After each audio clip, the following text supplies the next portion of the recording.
Hey everyone, Damon the Chair from the Steam Network.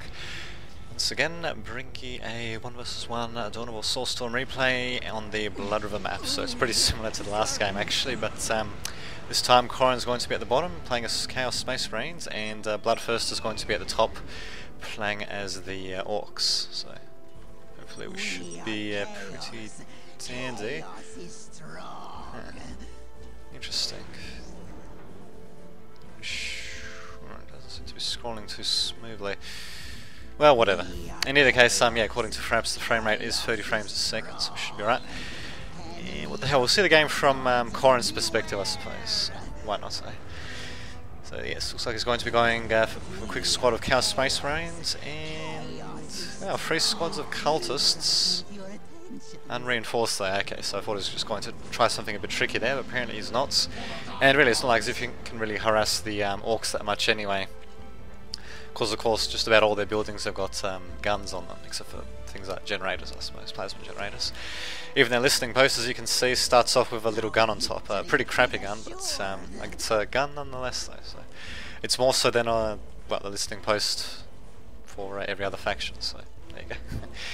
Anyway, I'll have a look at what Blood River's doing. Going for a quick big mech, and he's got a couple of slugger squads out. There we go. And now for some reason the scrolling, interesting, has reverted back to normal. But anyway, so yes, so Corin getting the drop on Bloodthirsty, at least for the time being, managing to get his Chaos Space Marines out. Is he? Yep, he's going for a Chaos Lord as well. So I'm guessing this is just to try to keep the Orc player off balance, but of course Bloodthirsty knows better than that. He's sending his big mech straight into the base of Corin, and I'm guessing he's just sending him there really just to scout a bit. He might be able to pick off a plasma generator actually.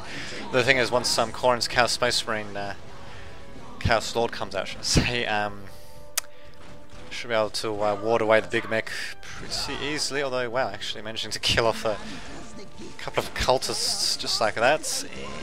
There we go, big mech. Unfortunately not being able to prevent the strategic point from being captured, and it doesn't have anything to decap it though, but managing to cause a bit of damage to these cultists. At the very least they'll have to be reinforced, I suppose, but there we go. Chaos Sword coming out as well. He'd probably just be better off putting him on range stance, really, given the big mech is just going to continue running. I'll just mute the microphone in order to call.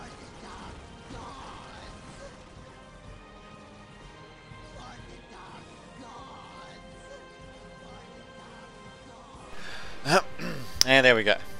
This little coughing fit there, to say the least. But anyway, yeah, just need to clear the throat a bit. And yeah, it looks like Corin is actually going to be on the back foot, rather unfortunate. And as for Bloodthirsty, he has a war banner built up, and doesn't, from what I can tell, he doesn't really seem to have upgraded his listening posts. So it's a bit hard to tell because they look so bloody similar. Because they already have the guns on top, unlike a listening post for the other factions. But anyway, we can tell that Corin's listening post, on the other hand, is only just now being upgraded. This one is not upgraded though. It's interesting, he's sending all his forces to the right though. I suppose he's going to be able to decap this relic, but that'll be the cue for Bloodthirsty to send in his force of, shooter boys and slugger boys. So there we go, just going to keep the bigger mech on range stance as well. In my opinion, I'd just be better off detaching himself from them just so that he can blow up the listening post, or rather take it down more quickly than usual. And what's Corin doing? He's sending his troops back though. Managed to decap the relic though. A couple of cultists coming up presumably to capture this right critical location. Oh, and of course, before we forget, we've got the critical locations controlled and the strategic points controlled victory conditions enabled, which means that whoever can hold those, well, either the majority of the critical locations or the majority of strategic points for so much time can basically win the game. So let's have a look. 7 minutes for that, and 8 minutes for that, yes.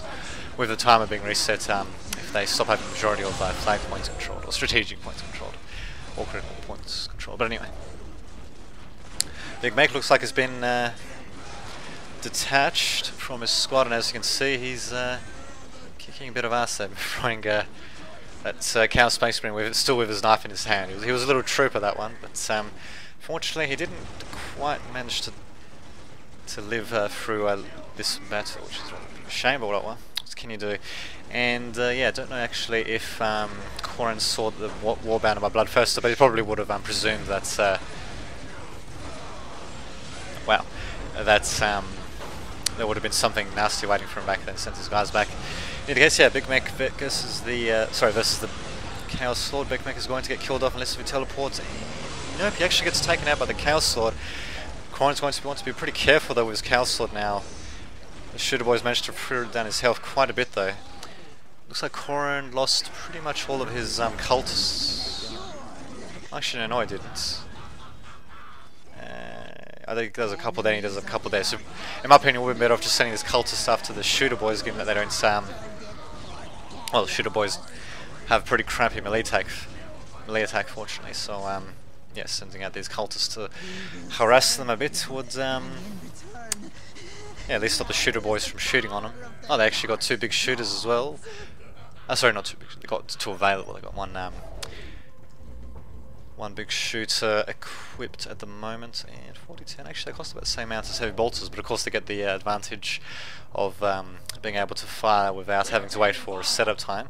And they'll have to check, but I think they might be able to fire them on the move. I'm not entirely sure. They have crappy accuracy, of course, but yeah, so being able to fire them on the move isn't too bad at all. But there we go. Corin's sending in a couple of cultists, and that's all it really takes for it. Just a couple of cultists, maybe a few more actually. Sure they don't fall should the Shooter Boys turn on them. But yeah, it takes just a few of them just to harass these Shooter Boys. I'm surprised actually that he's sending the cultists back. He basically ensured their deaths by doing that. But oh well. Looks like Corin's still at tier 1, actually going for an armory, so it's deciding to delay his tier 2 advancement in order to get I don't know, I suppose he could get heavy bolters for his Chaos Space Marines, in which case he probably should have gone for smaller squads then. I mean, he's got one, actually, what is this? Yeah, one full squad. Yeah, one full squad of Space Marines and one, well, almost full squad of Space Marines as well, Chaos Space Marines. So getting heavy weapons to them isn't going to be as effective, because really they can be pinned down pretty easily by a couple of melee troops, given the way the mechanics of the game work, but oh well. So yeah, first thing is actually going for the frag grenades. Interesting. So yeah, I don't know really what the hell he's thinking going with this many Chaos Space Marines in single squads. It seems like a rather bizarre thing to do. I suppose actually he might have just observed what Bloodthirsty had and decided just, you know, except the initial slugger squads, Bloodthirsty wasn't really going to do much when it came to the more shootier squads. That's why the Orks would say it's in game. Yeah, it actually looks like, at least for the time being, Corin is actually right. I mean, Bloodthirsty doesn't actually seem to be bringing out any melee troops at all. And really, if you could get a couple of Storm Boys into the fray, you should be able to lock down these two Chaos Space Marine squads relatively easily. I mean, especially since he's advanced down the tech path quite a bit now, he should be able to get them.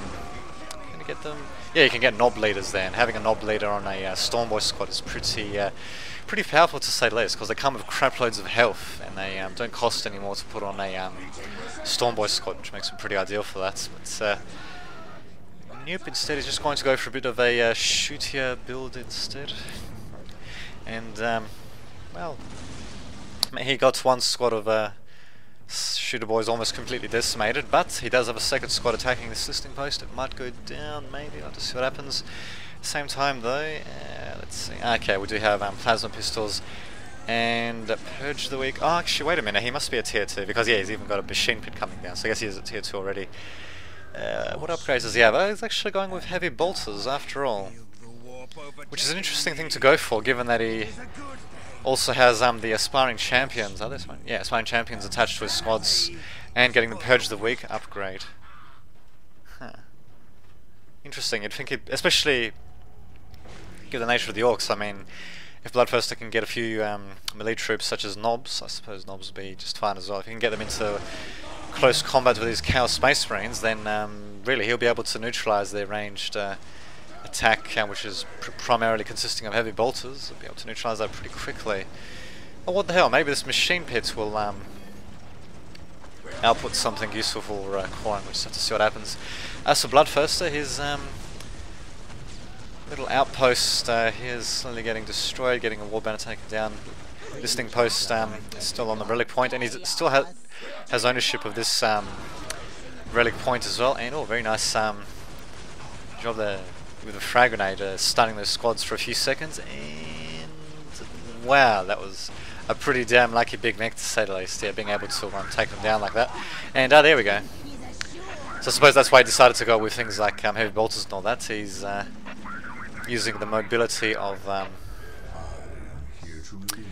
the Chaos Rhino transport, or at least he will be using it in a second to transport his guys around. And it might actually, yeah, in that case, yeah, having two massive squads like that would actually serve him pretty nicely, actually.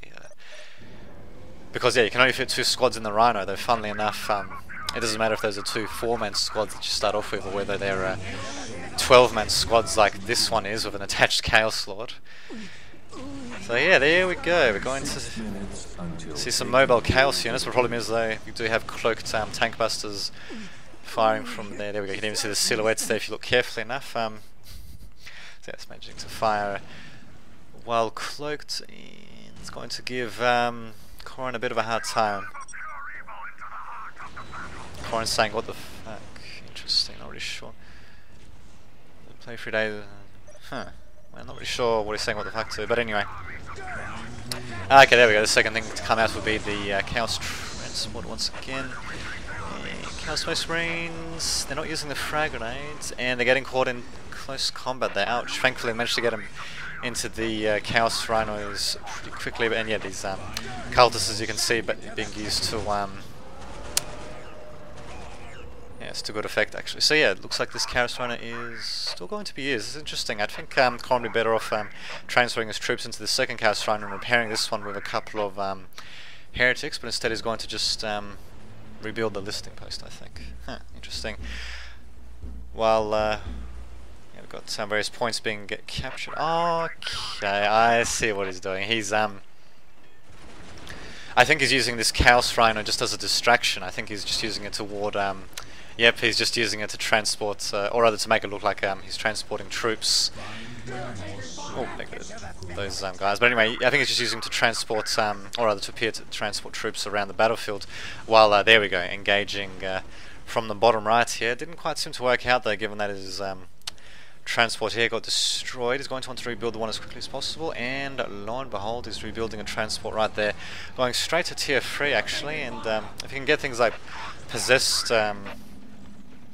If you can get a possessed squad out, actually come in handy really, although we are seeing some pretty heavy use of melee units for Bloodthirsty. So doing a bit of a switch I suppose between, or rather from shooty troops to melee troops. They still have a few shooter boys, only a single squad though, to help out these knobs. These knobs not yet being equipped, or being able to equip them with power claws just yet. They're managing to kill off that transport and teleporting straight into the fray. Wow, managing to catch both Chaos Space Marine squads out, but there we go. Fortunately, Corin's Chaos Rhino is coming to the rescue, managing to get one squad out. The second squad is hopefully there. Okay, good. He got back straight into the transport as well. Actually, I'm surprised that Corin didn't just go for a sorcerer as well, because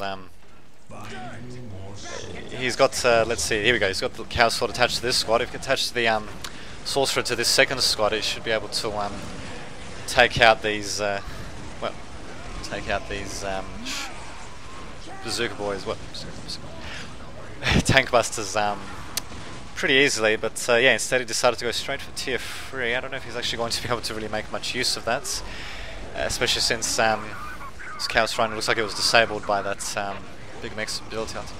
Recheck to see what the name of that is. Zap? Something like that. Big Zap? Something like that. But yeah, it's Corin unfortunately running out of transports for the time being. Does have a demon pit set up and a sacrificial circle, so while those guys are running about, what do we have? Okay, we've got demonic fire and possessed squad coming out. Obliterators also being trained or summoned, I suppose, as well. So in my opinion, it would have just been better off going for possessed squad first and then researching demonic fire. because this way he's basically down a possessed squad until the upgrade finishes researching, which I mean, really, he really could do with a possessed squad right about now, actually. Even without their demonic fire to demoralize the Orks troops. I mean, if we can just get them to help in the melee aspect against the well, against all these knobs and all that, they or maybe to go after these flash goods, perhaps. Certainly do Corin a lot of good, but yeah, unfortunately he decided not to do that, and instead, yeah, instead he's getting obliterators out somewhere. Ah, there we go. There they are.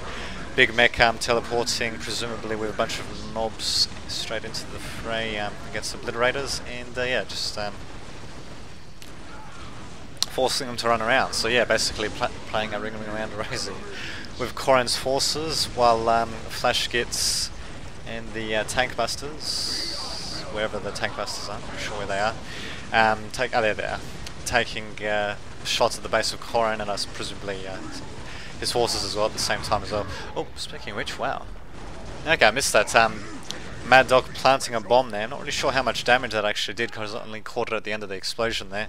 Given the Chaos Space Marine bodies around there, I'm presuming that it did manage to do a bit of damage, not probably as much as it could have done given its cost. Also got the fight-induce ability being used by the Mad Dog to stop the flash kids from dying. Only a single playing champion shooting at him, that's cute. Not bad. And really, yeah, not really seeing much from Corin at all. Where is... Oh, okay, his possessed squad is still not out. Wow. Or maybe... Actually, no, I don't think he managed to get him out. There's still... God, I don't know what he was thinking getting that research first. Because really, that research has done basically nothing while he's had to wait for his possessed squad to come out. So God knows what the hell he's thinking there. Finally, though, he managed to get the possessed squad out. But the problem is, though, against this many troops, especially all these shooty troops shooting at them, they only come, you know... Just like many other squads, they come with only 4 troopers to begin with.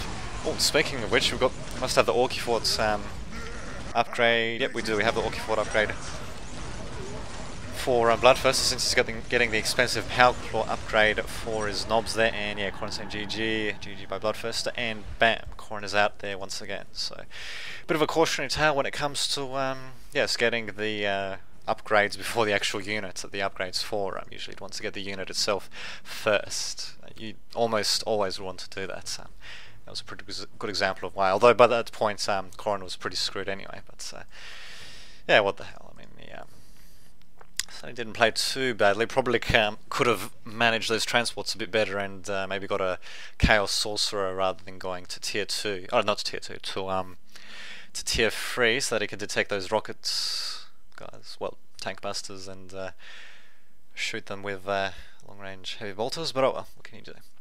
So yes, we're uploading this game as well, and yeah, there you go. So it should be just pretty dandy. Actually, be going away this Thursday for yeah, the rest of the weekend. Coming back on Sunday, so probably won't be able to get too many videos done from Thursday on. So yeah, if you're wondering what the hell is happening, that's what's happening. But what the hell, we'll see what we can do before then, eh? So good times indeed. So yes, until next time, this has been Dame Didovid signing off.